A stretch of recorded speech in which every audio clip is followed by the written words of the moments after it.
खुल जाएंगे आपके सारे रास्ते। परीक्षा में सिलेक्शन ले तो सही, जीवन में सब होगा हासिल। तू सिलेक्शन की जिद पर अड़ तो सही।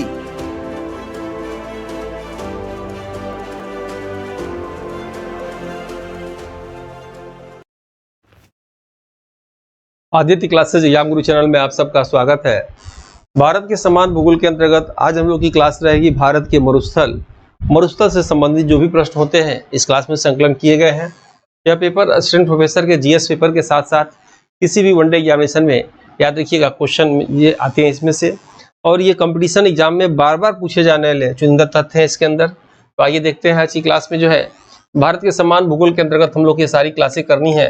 नदियां क्लास ली जा चुकी हैं, पर्वतीय मैदानी क्षेत्र हो चुका है, प्रायद्वीपीय पठार क्षेत्र हो गया है, तटीय मैदान क्षेत्र हो गया है, और आज की क्लास रहेगा ये मरुस्थल क्षेत्र। इसी हिसाब से सारी क्लास चलेंगी ताकि आपको पूरे भारत के समान भूगोल से जो भी एग्जाम में प्रश्न आए मैक्सिमम प्रश्न आपके सही हों।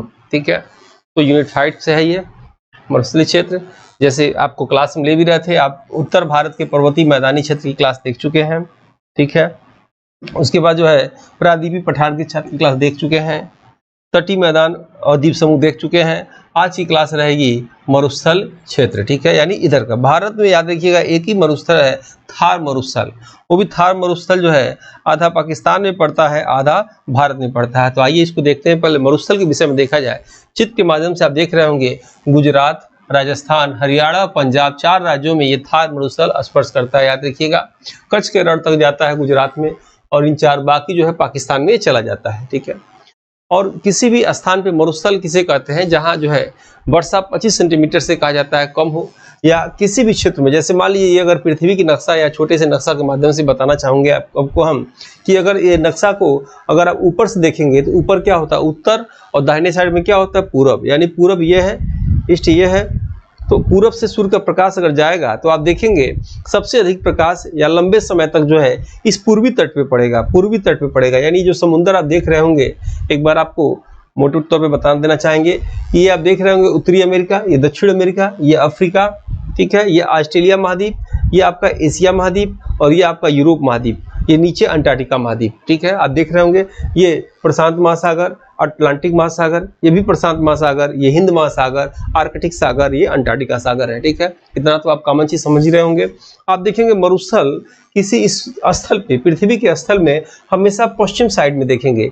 जैसे सुनोदन मरुस्थल याद रखिएगा आप देखेंगे, अटाकामा मरुस्थल चिली में, पेंटागोनिया मरुस्थल अर्जेंटीना में, कलाहारी मरुस्थल दक्षिण अफ्रीका में, या सहारा मरुस्थल आप देखेंगे जो है अफ्रीका में, उत्तरी अफ्रीका में, या ग्रेट विक्टोरिया मरुस्थल आप देखेंगे ऑस्ट्रेलिया में, या कच्छ का रण या थार मरुस्थल भारत का देखेंगे, गोबी का देखेंगे मंगोलिया का, अल-नफूद देखेंगे सऊदी अरब का। ये जो भी मरुस्थल आप देख रहे हैं मैक्सिमम किधर है, जो पश्चिम तट पे है। कारण क्या है कि पश्चिम तट पे क्या होता है कि सूर्य का प्रकाश जो है उतनी तेजी से जो है नहीं आ पाता है। जैसे सूर्य का प्रकाश ऐसे आया, अगर प्रकाश ऐसे जा रहा है आप देखेंगे तो क्या होता है पश्चिम तट पे नहीं आता है। सूर्य के प्रकाश न जाने की वजह से, या सूर्य का प्रकाश पूर्ण रूप से न जाने की वजह से क्या होता होगा, वहाँ के जीव जंतुओं पेड़ पौधों का विकास नहीं हो पाता होगा, वहाँ वाष्पोत्सर्जन कम होता होगा। वाष्पोत्सर्जन कम होने के कारण क्या होता होगा, वहाँ बारिश खुल के नहीं होती होगी। बारिश न होने के कारण वहाँ जो है वनस्पतियाँ ठीक से नहीं होती होंगी, और वहाँ का क्षेत्र मरुस्थल हो जाता है। जैसे एक और चीज़ आपको आगे बताएंगे, आपको गर्म धारा ठंडी धारा। ठीक है, आप देखेंगे गर्म धारा ठंडी धारा, तो गर्म धारा का क्षेत्र भी ये पूर्वी जो होता है स्थलीय क्षेत्र। ठीक है, और ठंडी धारा इसके पीछे वाला ही क्षेत्र होता है, ये भी आप गौर करिएगा। यानी ठंडी धारा इस साइड में किसी भी स्थल के पीछे साइड में होता है, और गर्म धारा इसके आगे वाले क्षेत्र में होता है। ठीक है, मरुस्थल भी किसी भी स्थल के आप देखेंगे तो पीछे ही क्षेत्रों में होता है। आइए देखते हैं, चूंकि भारत के समान भूगोल से संबंधित है तो भारत के भूगोल के मरुस्थल से ज्यादा प्रश्न आएंगे, इसलिए हम लोग कोशिश करेंगे कि भारत के मरुस्थल के विषय में विशेष देखा जाए।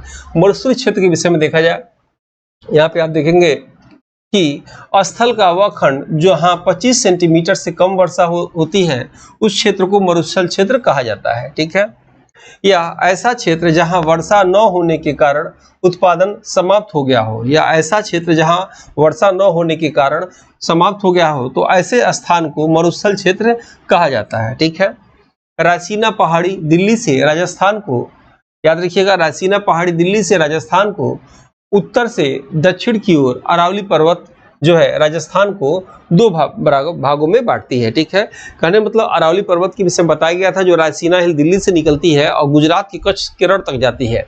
राजस्थान को दो भागों में बांटती है, एक मारवाड़ क्षेत्र, एक दूसरा मेवाड़ क्षेत्र। ठीक है, पूरब का जो राजस्थान का क्षेत्र होता है वो मेवाड़ क्षेत्र कहा जाता है, जिसकी राजधानी चित्तौड़ थी। और मारवाड़ क्षेत्र पश्चिम में है, याद रखिएगा, पश्चिम क्षेत्र में ही मरुस्थल क्षेत्र है।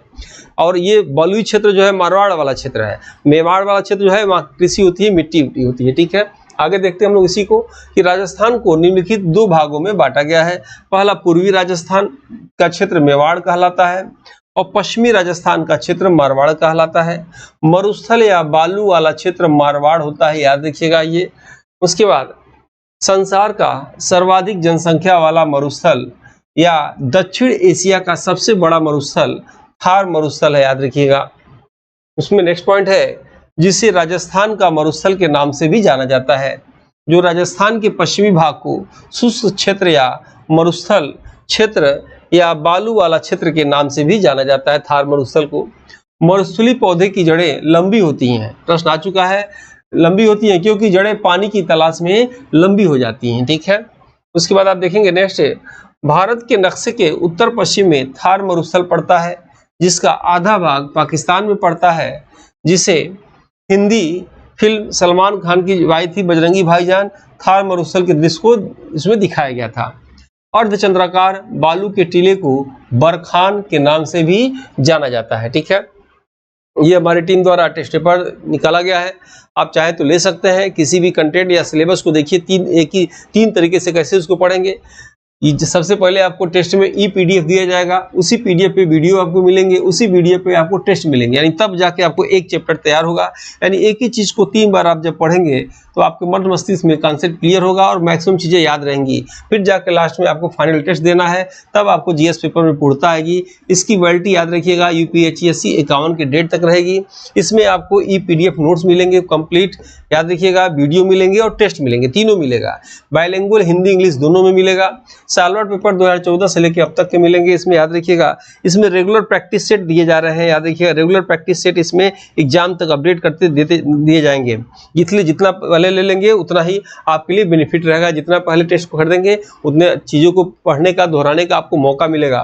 इसमें ऑर्गेनाइज क्लास जो है इसमें मिलेगा, बिल्कुल सीक्वेंस से सिलेबस के अनुसार सभी क्लास मिलेंगे आपको। याद रखिएगा, यूट्यूब पे सभी क्लासेस नहीं होते हैं, क्लास आते भी हैं तो बाद में अनस्टेट कर दिए जाते हैं। इसमें आपको टेस्ट सीरीज मिलेगा, टेस्ट सीरीज मॉडल पेपर के रूप में, सिलेबस वाइज टेस्ट के रूप में और जो है यूनिट वाइज टेस्ट के रूप में मिलेगा, जिसका रेट 1999 रुपये है, लेकिन अभी ये 1299 में दिया जा रहा है। हमेशा याद रखिएगा, अपनी गलतियों को एग्जाम से पहले प्रैक्टिस करके सुधारें, ताकि वो गलतियां एग्जाम सेंटर में आपकी ताकत बनकर जीत दिलाएं। अभ्यास करने से पूर्णता आती है, इसलिए जो भी आप थ्योरी पढ़ रहे हैं उसके बाद MCQ या तो अपने ऑफलाइन बुक से या जैसे भी हो जरूर हल करना चाहिए, ताकि आपको उस सिलेबस में पूर्णता आ जाए। ठीक है, मेरे द्वारा ये 4 बुक निकाला गया है। चारों बुक जो है मॉडल पेपर है, टोटल 80 मॉडल पेपर है। ये आप अमेजन के माध्यम से मंगा सकते हैं, इसमें आपको कोई डिलीवरी चार्ज नहीं देना है। साथ में आपको ये बुक जो है ओमार शीट फ्री मिलेगी, ये मात्र 499 रुपये में आप चाहे तो अपने घर तक इसे मंगा सकते हैं। ये 4 बुक है, किसी भी एग्जाम को तैयारी से पहले इसके सभी बुक को, क्वेश्चन को पढ़ के जाना चाहिए। इसमें चुनिंदा और महत्वपूर्ण प्रश्न है जो आपको याद होना चाहिए। असिस्टेंट प्रोफेसर के साथ साथ उत्तर प्रदेश के किसी भी या अन्य इंडिया के किसी भी वनडे एग्जामिनेशन में आपको इस सभी प्रश्न को पढ़ के जाना चाहिए। इसमें बाइलिंगुअल हिंदी इंग्लिश दोनों में कंटेंट दिए गए हैं। साथ में आपको ये ओमार शीट आपको फ्री में दी जा रही है। ठीक है, आइए देखते हैं आगे। इसमें जो लोग भी हमारी टीम से जुड़ना चाह रहे हैं, ये व्हाट्सएप ग्रुप है, चाहे तो जुड़ सकते हैं।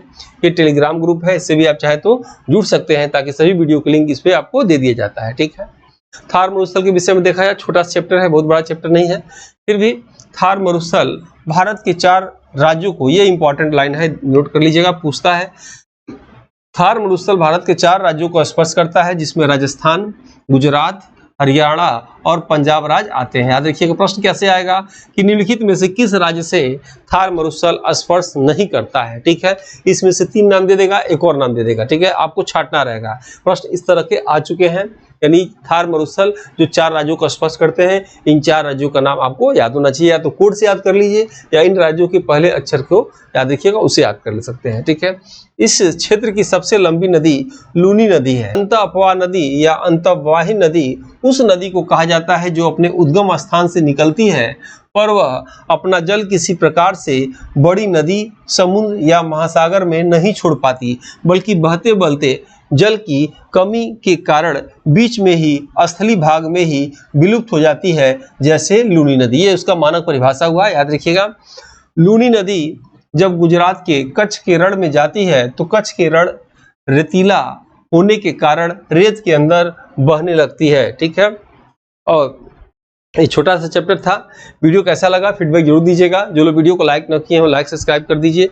मिलते हैं जल्दी नए वीडियो के साथ, तब तक के लिए जय हिंद जय भारत। इस समान अध्ययन की मॉडल पेपर बुक को हिंदी एवं अंग्रेजी दोनों भाषा में तैयार किया गया है, जो कि समान अध्ययन एग्जाम में किसी भी प्रदेश के असिस्टेंट प्रोफेसर एग्जाम, जीडीसी प्रवक्ता एग्जाम के साथ LT grade, GIC, TGT, PGT आदि एग्जाम में सहायक सिद्ध होगा। उपरोक्त एग्जाम के विगत वर्षों के पेपर का एनालिसिस करने के बाद वर्तमान एग्जाम पैटर्न पर इसको अनुभवी टीम द्वारा तैयार किया गया है, जो कि आपके समान अध्ययन जनरल स्टडीज एग्जाम के स्कोर को बढ़ाने में सहायक सिद्ध होगा। इन एग्जाम की कुंजी जीएस पेपर होता है। इसमें 4 बुक में 80 मॉडल पेपर हैं, जिसमें समान अध्ययन सिलेबस के सभी क्षेत्रों से महत्वपूर्ण व चुनिंदा प्रश्न हैं, जो कि अक्सर एग्जाम में पूछे जाते हैं। इस बुक पैक में आपको एक OMR शीट बुक और अमेजन डिलीवरी चार्ज फ्री मिलेगा। इस बुक के लिए आप 9795962010 पर व्हाट्सएप में फॉर बुक लिखकर भेज सकते हैं, जिसमें आपको अमेजन